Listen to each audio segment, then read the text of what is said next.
আমরা মূলত প্রতি মাসে এখানে 1000 টাকা চাঁদা দিই মালিক সমিতিকে আমাদের নিরাপত্তা দেওয়ার জন্য এবং এলাকায় শান্তি শৃঙ্খলার জন্য। ওই সাথে আজকে যেভাবে একটা ফ্যাক্টরির উপরে আক্রমণ করা হয়েছে, এই ফ্যাক্টরি এই জন্য আসলাম যেন এবার মালিক সমিতির কাছে আমরা জবাবটা চাওয়ার জন্য, যেন তারা কি আমাদের সিকিউরিটি দিচ্ছে, এই জন্যে আমাদের এখানে আসা।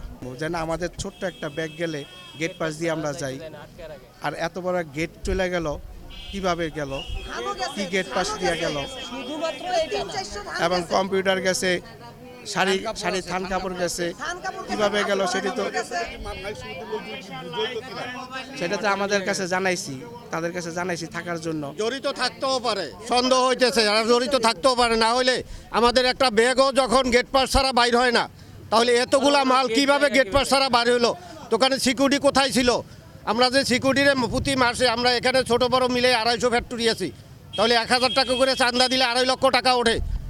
এই 2.5 লক্ষ টাকা কোথায় যায়, কারে পকেটে যায়, এইটা একটা প্রশ্ন। আর দ্বিতীয় প্রশ্ন হলো, সিকিউরিটি একটা ব্যাগও বাইরে যেতে পারে না, এই মালগুলা কিভাবে বের হলো? এবং আজকে এই ঘটনা আজকে নতুন নয়, এই ঘটনা অনেক দিনই হয়। তার চুরি করে নেয়, ফ্যাক্টরির মালামাল চুরি করে নেওয়া হয়, এখানে সন্ত্রাসী ঢুকে, হিরুঞ্চি গাঞ্জুরি ঢুকে। এদের কোনো মালিক সমিতির কাছে এদের কোনো কৈফত নাই, এদের শুধু একটাই কৈফত আছে, এরা মাস শেষ চাঁদাটা নিতে হবে। ব্যাগ চাঁদা না দিলে, রিসিভ না দিলে একটা ব্যাগও বের হতে পারবে না। আমার প্রশ্ন, আমরা তো দিচ্ছি, আমরা তো দিই না তা না, আমরা তো তাদেরকে চাঁদা দিচ্ছি, কিন্তু চাঁদাটা দিয়া আমাদের নিরাপত্তা তারা কি দিচ্ছে, এটাই আমার প্রশ্ন। এরা তো আমার কাছে মনে হইতেছে যে এটার সাথে এরাও জড়িত থাকতে পারে, না হলে কেন একটা গেট বন্ধ হইল না?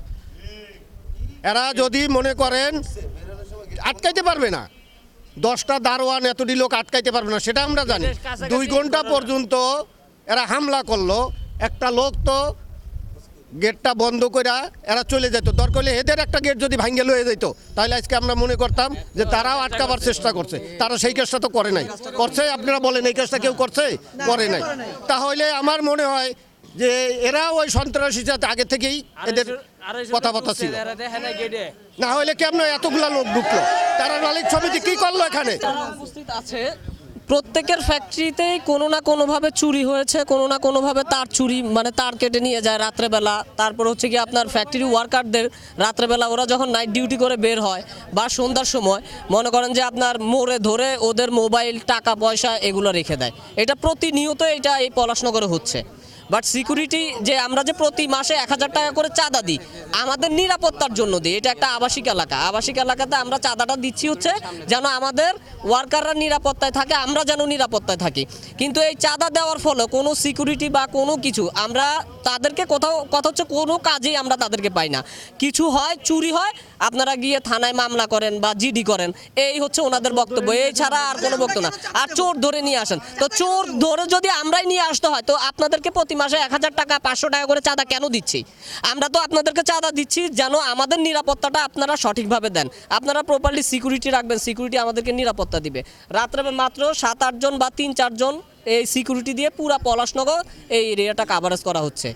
যার ফলে কি এরা কোনো প্রকার এই যে আপনার মনে সন্ত্রাস চাঁদাবাজ যে যারা আসতেছে ফ্যাক্টরি থেকে এসে মনে করেন যে চাঁদা নিয়ে যাচ্ছে, তারপরে আপনার মনে করেন যে ভাঙ্গারি মালামাল জোর করে নিয়ে যায়, এগুলো কোথাও মনে করেন যে এনাদেরকে বললে এনারা বলে আপনারা থানায় যোগাযোগ করেন, থানায় মামলা করেন, জিডি করেন। তো ওনাদেরকে যে আমরা চাঁদা দিই আমাদের নিরাপত্তার জন্য, তো আমাদের নিরাপত্তাটা কোথায়? এই যে আজকে এত বড় একটা লুট হয়ে গেল, পুরা ফ্যাক্টরির মনে করেন যে যত মালামাল আছে শুধু বড় মেশিনগুলো ব্যতীত যা পারছে সব নিয়ে গেছে।